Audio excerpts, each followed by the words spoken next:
Hey guys, so we're gonna have a fun little video of me drawing a person because we go from this to this.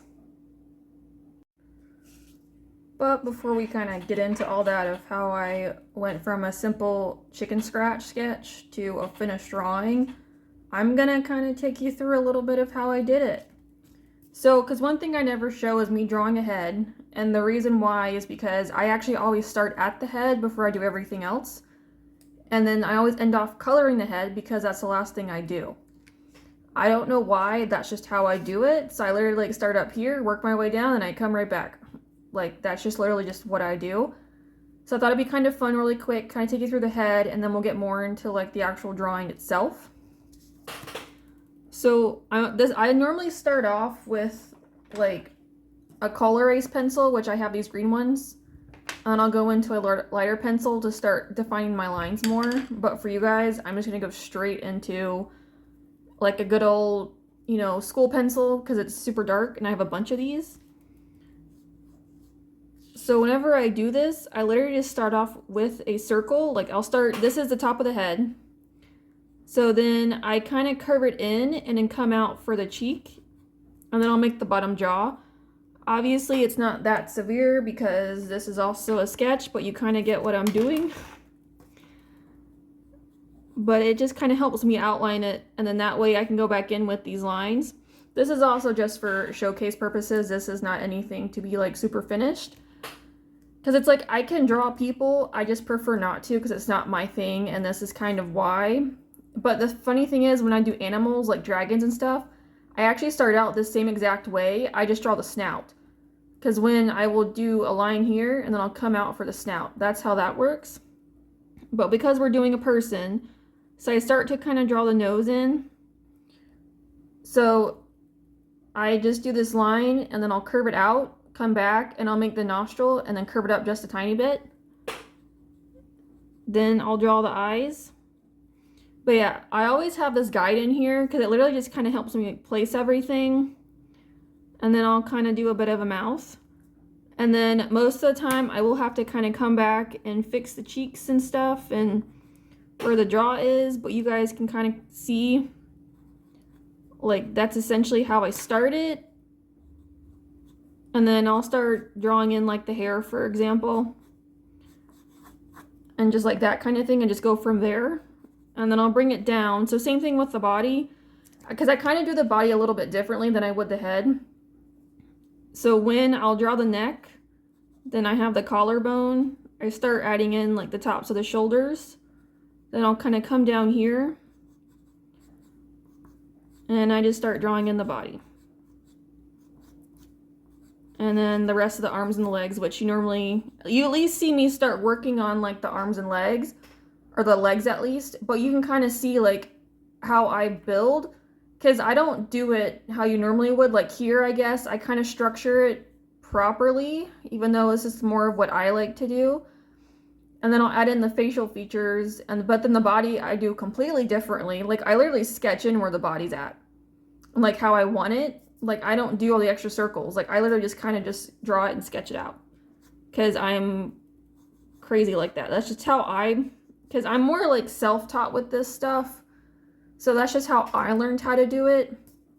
And the same thing with the guy's body is I'll do kind of the same thing, but obviously they're a lot more square. So that's just what I do. There's his pecs pretty much. And then I'll draw the rest in, and then we'll just start making way for the rest of it. Again, it's not super perfect, but it's just what I like to do. And for example, I like to do those I don't know if I guess they're crop tops, or I guess sports bras. I don't entirely know what the term is. But then I'll kind of go back in and draw where those are. So there's the rest of the body. So I can kind of split it up. That's just what I like doing. But that kind of gives you more an idea of how I start this. Obviously, again, this is a sketch. But now we are going to switch to the actual drawing portion. Okay, so this character is actually my main character in one of my comics called Shadows. She's a shadow witch, but she also has this book that she carries along with this little bag of metal figurines, but the book can actually turn them into like actual like creatures. But she also has the elemental control along with like an actual like, I guess, mind control, if you will. Because elements are there, as the elements are very, very important to like my thing that I do. They're always there. And I thought the control was kind of cool because it's like you can like manipulate and control other people or just like other animals and stuff. So I thought that was like a fun aspect. But with the sketches, you can kind of see here with the pencils with what I mean, like how I break it down and draw it out. But like this is just my normal situation. I just want to show the first part just to kind of give a bit of a better idea of what I'm actually doing. But I just like to break it down, do the outlines, and then just go back in with like the darker pencils to actually like get the lines I need. Because I'm actually really bad when I'm designing something new, like her whole clothing and stuff was brand new. I don't actually design it until I'm doing the finished drawing. I might sketch it out in a sketchbook, possibly. But for the actual like finished portions, I wait until I'm doing the actual like finished drawing before I figure out the final details. It's so bad, but that's just what I do. But like with her cape and the back, like on the inside of the cape, you can kind of see all those like squiggly lines I did. So because she's a shadow witch, they actually do control the shadows, like in like shadow walk and stuff. So that's kind of like almost showing that, just the shadow portion and just like the different creatures she could probably turn into, because with the shadows, because they're ever changing, she can also actually turn into different animals that she wants. Her favorite are the predators, but it can be like any animal. It can be a dragon, dinosaur, a bear, tiger, whatever she wants, she can turn into. Because it's just like shadows. You don't know what's lurking in the shadows. You know, they're dark, they're changing. What's there might not actually be there, like that kind of thing. That's how I feel and like what shadows represent for me. So that's why she kind of has like all these like different abilities, is because that's what's possible. So I'm just trying to, you know, make her a fun little witch, and that's kind of what goes on here with everything. So I'm actually going back in to like draw her shadows as well. I had to fix her shoe for a second because I saw it and I was like, I'm not super happy with it. That I'm actually pretty happy with. Because I was like, overall, this actually turned out really well. Because it's like, people are not my strong suit at all. As you can see, like, I'm able to draw them, but not very well, I suppose. So that's why I was like, this I was actually like pretty happy with. Because I feel like the more I draw her, the better I am kind of getting. Especially with the way I'm able to like construct them and whatnot, but that's just me. Someone might say different, and that is okay. Because with the people, I'm still just trying to learn and just be a little different. But, you know, that's just the way it is. But I had to put the elements in there again just because they're a huge part of my story, and everybody has the elements, but she's an elemental as per usual. So I just had to draw all of them. But here's her finished sketch. Alright, and here's a super quick look at her finished line art that I did not record. Alright, now we're going to pop back over here, but this time we're going to start on the markers because we're at that point. I'm not really going to worry about the outlining because I just do a very simple just trace with a pen. There is absolutely nothing to go home about because it's very simple with what I like doing. I don't try very hard with that because to me the line art isn't that important. It's just there to help me keep my lines together so I know what I'm coloring and drawing versus meaning it to like stand out.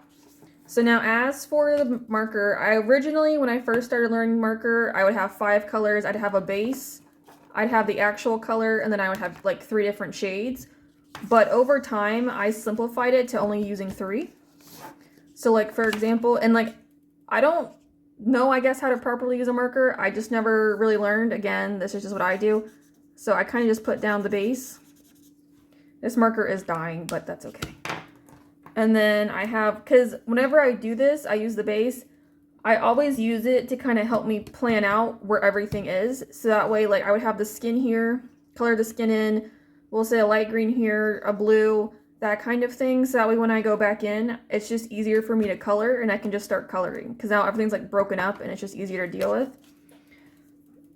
So then I literally just kind of go in, put down the color for the base, and then I'll go back in with my shade and then we'll finish it off.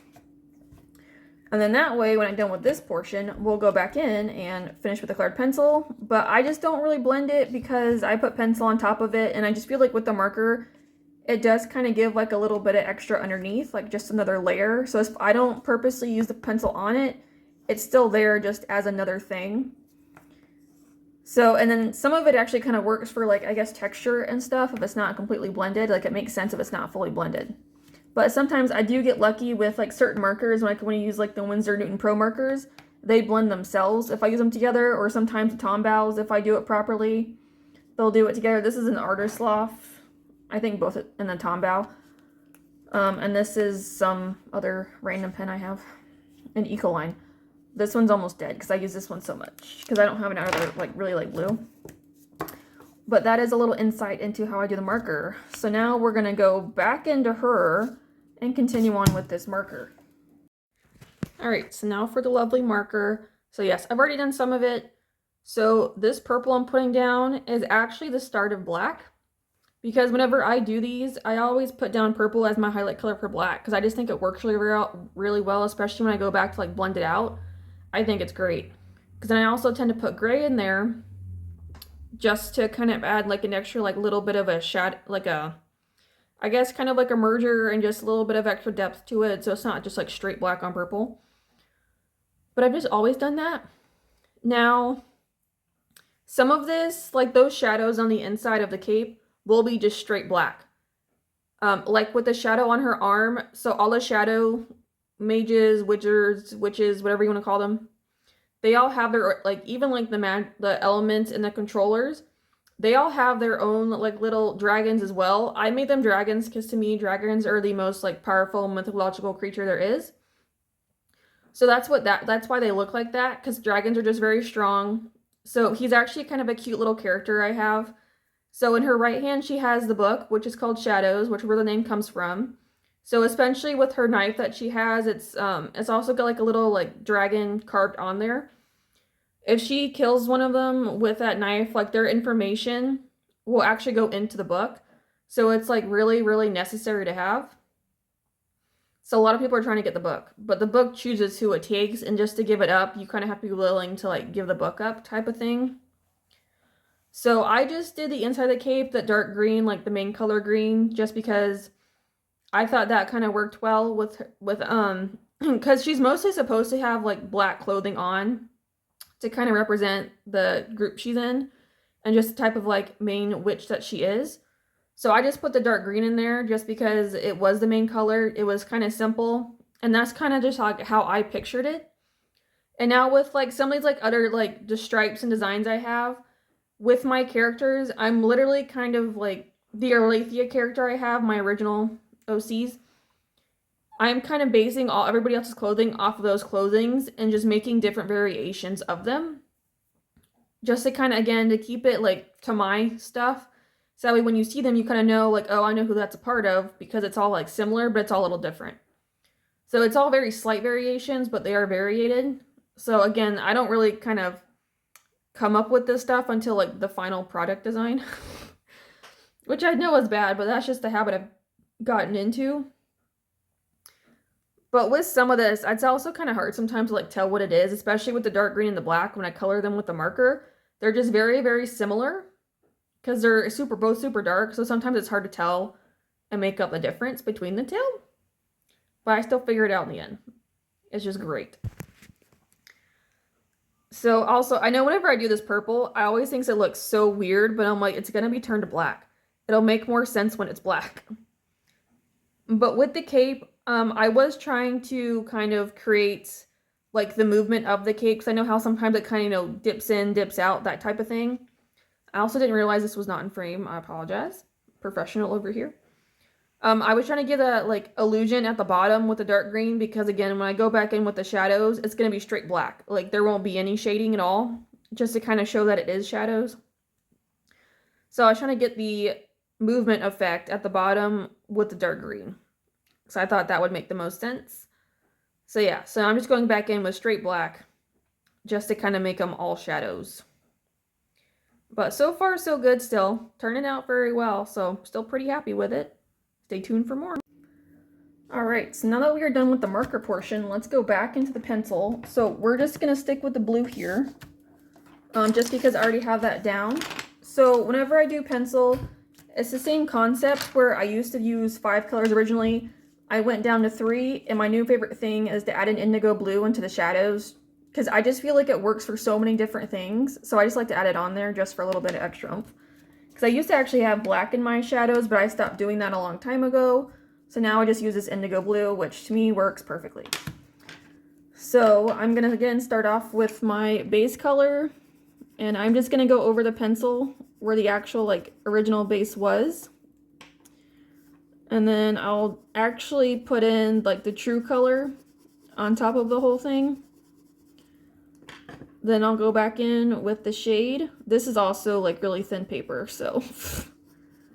But you'll kind of see how I do it in the actual drawing. And then I just like to add in this blue again, just for a little bit of extra something. And then I also have this blender pencil because these are Prismacolors. They're my favorite pencils to use. I use this blender. And then I'll literally just go back over the whole thing to help blend it. So then it's almost like, so you can kind of see like where there is marker, but it's like just having that pencil on there just kind of makes it work. And then I will actually go back in with the white, because I know you can use like gel pens, but the problem is because I like to use pencil, it doesn't work that way.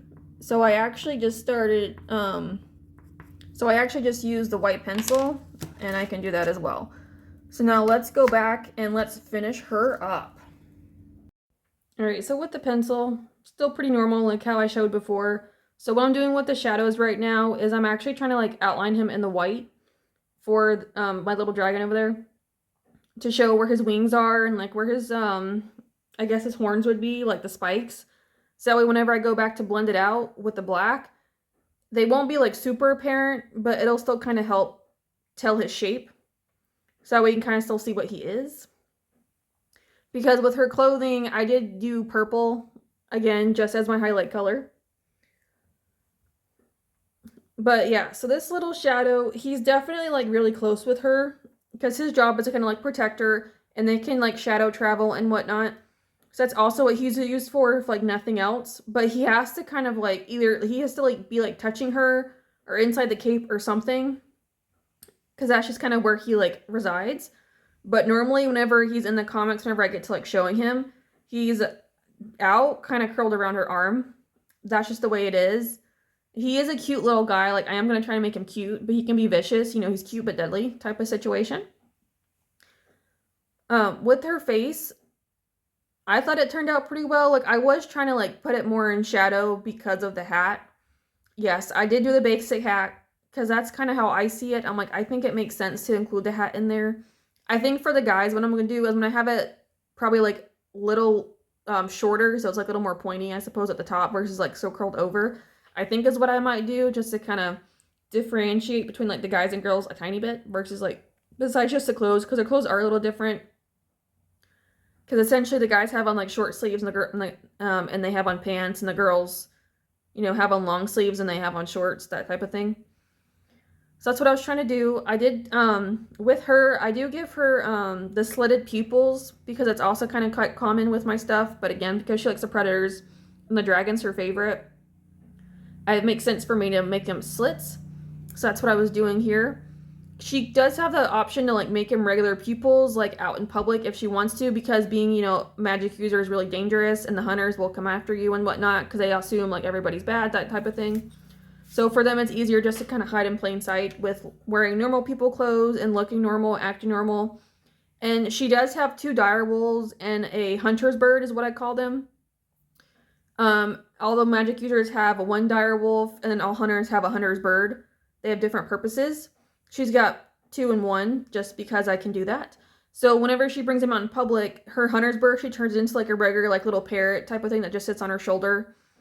And then the 2 dire wolves just turn into like large dogs, because she just has that ability just so they can kind of go walk around. Because normally they're always together, like they stay together as a pack. That's what the whole point is. And Jojo is also involved in this. He's my little elementals character, but he won't pop up until a little bit later in the story. But he is here, and that is the end of this drawing. So now we'll go into the final shots.